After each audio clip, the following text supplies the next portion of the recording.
Hello दोस्तों, आप सभी का स्वागत है डिजायर आईएएस में। और हमारा ये लेक्चर नंबर 9 है। और मैं आपको पहले बता देता हूँ, लेक्चर नंबर 1 और 2 में हमने डिस्कस किया था मनी मार्केट के बारे में। लेक्चर नंबर 3 से लेक्चर नंबर 8 तक हमने कैपिटल मार्केट के बारे में डिटेल में डिस्कस किया, जिसमें हमने ये सारे के सारे मनी मार्केट में टॉपिक्स कवर किए थे। आप देख सकते हैं आपकी स्क्रीन पे। और ये सारे के सारे टॉपिक्स हमने अभी तक कैपिटल मार्केट में कंप्लीट कर चुके हैं। ठीक है, लेक्चर नंबर 8 तक यहाँ तक सारे के सारे टॉपिक्स कंप्लीट कर चुके हैं। आप पॉज करके रीड कर सकते हैं। मैंने सारे टॉपिक्स बहुत ही डिटेल में लिए हैं, ट्राई किया है कि आपके सारे के सारे कॉन्सेप्ट्स और जो भी मिथ्स हैं वो क्लियर हो। ठीक है, और एक और चीज, हमने बैंकिंग सीरीज कंप्लीट की थी जिसमें हमने ये सारे के सारे टॉपिक्स कवर किए थे। आप यहाँ पर भी पॉज करके रीड कर सकते हैं। फाइन। और आप सारे के सारे हमारे लेक्चर्स एक्सेस कर सकते हैं इकोनॉमी फॉर सिविल सर्विसेज की प्लेलिस्ट से। So without any delay we are starting our lecture number 9, जिसमें हम ये सारे के सारे टॉपिक्स कवर करने वाले हैं। और आपका यहाँ पर एक और इंटरेस्टिंग टॉपिक जो कि आपने न्यूज में सुना होगा, mutual funds and all, we will discuss under this lecture only. So before that we will start with shares. ठीक है, अब यहाँ पर थोड़े बहुत शेयर्स के, जैसे हमने डिवेंचर्स का कैटेगराइजेशन तो देख ही लिया था कि डिवेंचर्स सिक्योर्ड होते हैं, नॉन सिक्योर्ड होते हैं, कन्वर्टेबल होते हैं, नॉन कन्वर्टेबल होते हैं। ठीक है, और साथ ही साथ सेमी कन्वर्टेबल भी देखा था। अब यहाँ पर हम शेयर्स को कैटेगराइज करेंगे कि शेयर्स कितने टाइप्स के होते हैं। देखिए, मेनली जो शेयर्स होते हैं वो दो टाइप्स के होते हैं। एक होते हैं इक्विटी शेयर्स और दूसरे होते हैं प्रेफरेंशियल शेयर। देखिए, जो इक्विटी शेयर्स रहते हैं, हमारी डिजायर आइस नाम की कंपनी थी। ठीक है, डिजायर आइस नाम की कंपनी में मैंने क्या बताया था कि हमने कंपनी के 100 शेयर बनाए थे और जिसमें से हमने 50 शेयर बेच दिए थे। अब देखिए, जो 50 शेयर जो हमने बेचे थे वो बल्क में बेचे थे। ठीक है, 50 शेयर जो हमने बेचे थे वो बल्क में बेचे थे, उससे हम बोलते हैं प्रेफरेंशियल शेयर। जो शेयर बल्क में बेचे जाते हैं और शेयर मार्केट में ट्रेड किए जा सकते हैं। ठीक है, there can be trade in shares.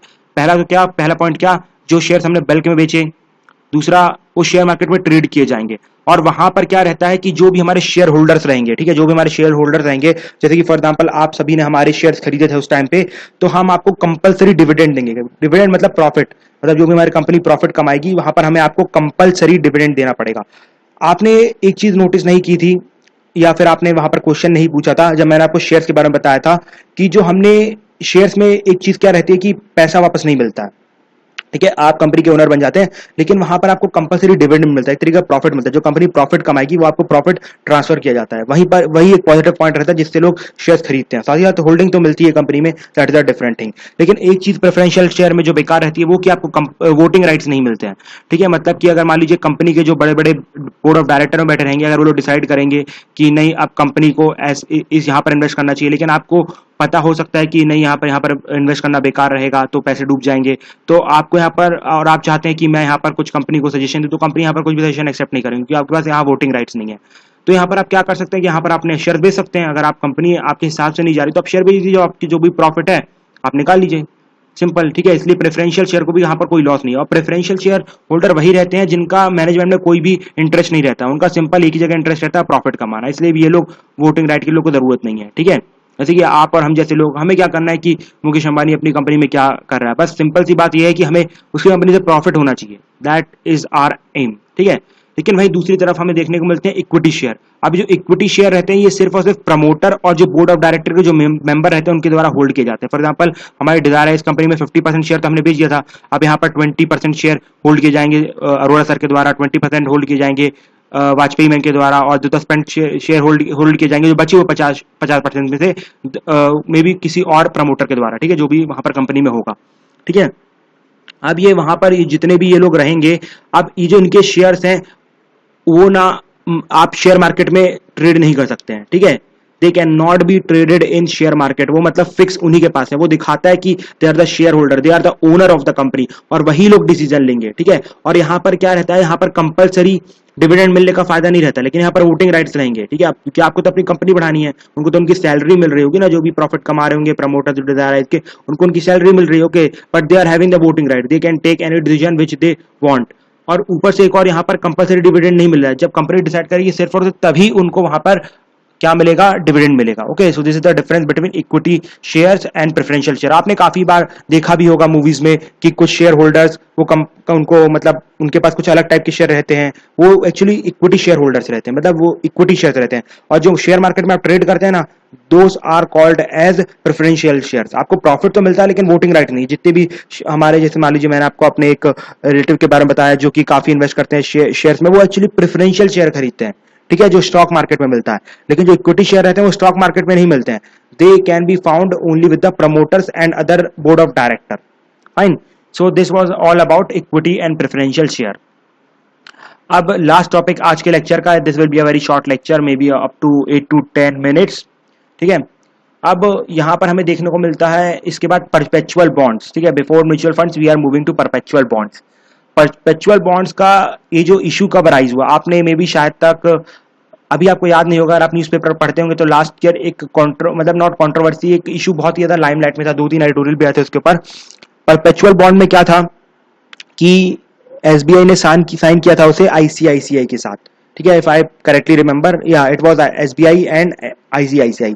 तो परपेचुअल बॉन्ड का टॉपिक काफी न्यूज में था, पूछा भी गया था उस टाइम के प्रीलिम्स में। तो मैं आपको बताता हूं कि परपेचुअल बॉन्ड क्या होता है। देखिए, परपेचुअल बॉन्ड एक तरीका डेप्ट इंस्ट्रूमेंट होता है, ठीक है।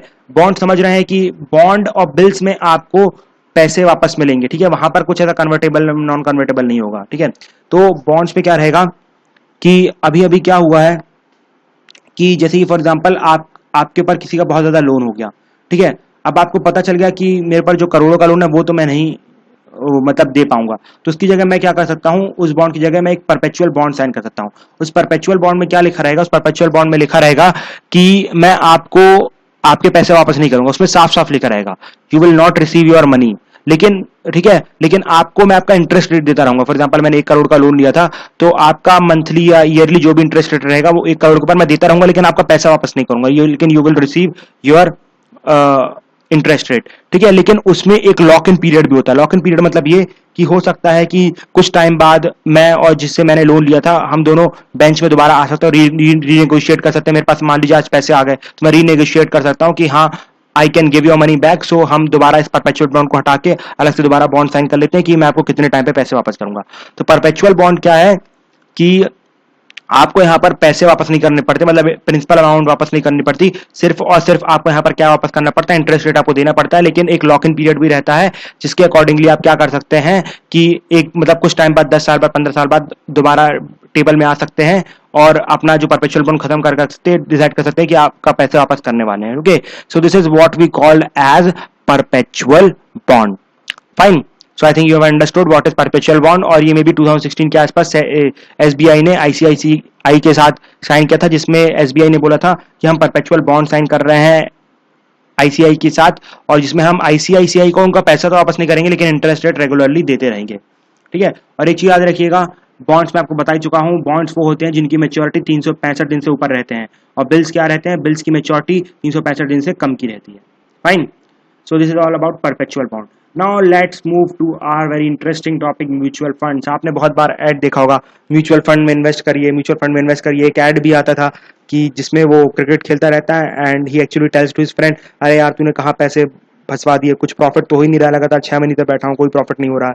ऊपर से एक और नीचे ट्रेडमार्क लाइन भी आती है कि mutual fund what is that, actually danger के अहिरित है, समथिंग लाइक दैट, मतलब कि इट इज वेरी डेंजरस, मतलब ठीक है, म्यूचुअल फंड सेफ इन्वेस्टमेंट नहीं है, ये भी एक लाइन आती है, ठीक है। तो ये म्यूचुअल फंड क्या है, देखिए, अब म्यूचुअल फंड समझने के लिए हम जैसे और आप जैसे लोगों की बहुत जरूरत है। देखिए, जैसे कि जो मेरे अंकल हैं जिनके बारे में मैंने बताया, वो तो शेयर मार्केट में काफी नॉलेजेबल है, लेकिन आप जैसे और मुझ जैसे लोग, हम सब जैसे लोग शेयर मार्केट में नॉलेजेबल नहीं है। अब हमें नहीं पता कि शेयर मार्केट में कैसे इन्वेस्ट किया जाता है, ठीक है, कि कैसे हमें फायदा होगा, कैसे किस किस कंपनी के शेयर बढ़ेंगे, किस कंपनी के शेयर घटेंगे, ये सब हम लोगों को नहीं पता।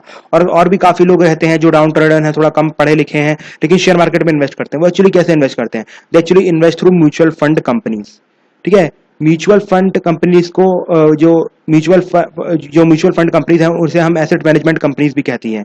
और म्यूचुअल फंड कंपनीज जो रेगुलेट की जाती हैं वो सेबी के द्वारा रेगुलेट की जाती है। तो रेगुलेटर का नाम रखिएगा, मे भी हो सकता है प्रीलिम्स में एक आध कहीं जगह पूछ सकते हैं, ठीक है। और एक और उसका दूसरा नाम रहेगा एसेट मैनेजमेंट कंपनी। देखो, अब ये जो म्यूचुअल फंड कंपनीज है वो काम कैसे करती है, देखिए। अब क्या रहता है, म्यूचुअल फंड कंपनीज बोलती हैं, वो एडवर्टाइजमेंट लाती है, Muthoot finance is a kind of mutual fund company, ठीक है। तो वो लोग एडवर्टाइजमेंट लाती है कि आप अपने पैसे लाइए, हम आपके पैसे शेयर मार्केट में इन्वेस्ट करेंगे और जो भी प्रॉफिट होगा वो आपको देंगे, बस अपना कमीशन काट लेंगे। यही होती है म्यूचुअल फंड कंपनीज रियलिटीज में, ठीक है। मतलब बेसिक यही है म्यूचुअल फंड कंपनीज का। अब ये म्यूचुअल फंड कंपनीज क्या करती हैं कि ये लोग बहुत ही बड़े, मतलब ट्रेंड शेयर मार्केट एक्सपर्ट्स रखती हैं, मतलब दे आर हाईली ट्रेंड, उनका बहुत ही अच्छा बैकग्राउंड रहता है शेयर मार्केट में, काफी क्वालिफाइड रहते हैं, बहुत ही बड़ी बड़ी डिग्रीज रहती है शेयर मार्केट से रिलेटेड, ठीक है, बाहर से पढ़े लिखे रहते हैं। अब उनको ये लोग म्यूचुअल फंड कंपनीज हायर करती हैं। अब क्या करते हैं ये जो शेयर मार्केट एक्सपर्ट्स हैं, ये लोग इन्वेस्ट करते हैं आपके पैसे वहां पर, मतलब एट दी एंड आपके पैसे शेयर मार्केट में ही जा रहे हैं। लेकिन मैंने आपको पर्पस क्या बताया था शेयर मार्केट का, जिसके पास मतलब जो म्यूचुअल फंड का पर्पस क्या बताया था, जिनके पास नॉलेज नहीं है, जैसे आप जैसे और हम जैसे लोग जिनके पास नॉलेज नहीं है, उनके पैसे म्यूचुअल फंड में जाते हैं और वो लोग शेयर मार्केट में इन्वेस्ट करते हैं। इनके पास शेयर मार्केट एक्सपर्ट्स रहते हैं, ठीक है। और ये लोग क्या करते हैं, डाइवर्सिफाइड मैनर में पैसे इन्वेस्ट करते हैं। अब आपको याद होगा मैंने आपको बताया था जो मेरे अंकल थे वो एक्चुअली क्या करते थे, जो पैसे थे वो सिंगल एक ही मतलब वे में इन्वेस्ट कर दिया करते थे। मतलब किसी एक शेयर में अगर उन्हें लगता था बढ़ने वाला है तो उसमें इन्वेस्ट कर दिया करते थे और जो भी प्रॉफिट रहता था वो कमा लिया करते थे, लेकिन कई बार वो डूब भी जाते थे। तो मतलब यहाँ पर पूरे पूरे चांसेस है अगर मान लो शेयर डूब गया, मतलब जिस शेयर में हमने इन्वेस्ट किया, कि एक्सपर्ट्स ऐसी बात तो नहीं कि वो गॉड है कि जहां पर डिसाइड करेंगे तो वहीं पर प्रॉफिट होगा। तो इसलिए वो लोग यहाँ पर डाइवर्सिफाइड में मतलब अलग अलग 4-5 शेयर में इन्वेस्ट करते हैं कि अगर मान लो एक दो थोड़ा डूब भी गया तो उन लोग थोड़ा कम प्रॉफिट देंगे। जैसे कि आपने ऐड याद आ रहा है कि मुझे लगातार 3-4 साल से प्रॉफिट नहीं हो रहा, तो हो सकता है कि वहां पर उन्होंने डाइवर्सिफाइड मैनर में इन्वेस्ट किया होगा और 5 के 5 शेयर डूब गए होंगे, इसलिए प्रॉफिट नहीं हो रहा है, ठीक है। अब ये लोग जो भी एक्चुअली ये जो प्लान लाते हैं, ठीक है, जो भी प्लान लाते हैं उसे बोलते हैं न्यू स्कीम। जो भी न्यू स्कीम लाते हैं उन्हें बोलते हैं न्यू फंड ऑफर। तो मुथूट फाइनेंस की आप वेबसाइट देखेंगे तो वहां पर आपको न्यू फंड ऑफर के टैब में जाएंगे तो वहां पर बहुत सारे आपके सामने ऑफर रहेंगे, ठीक है।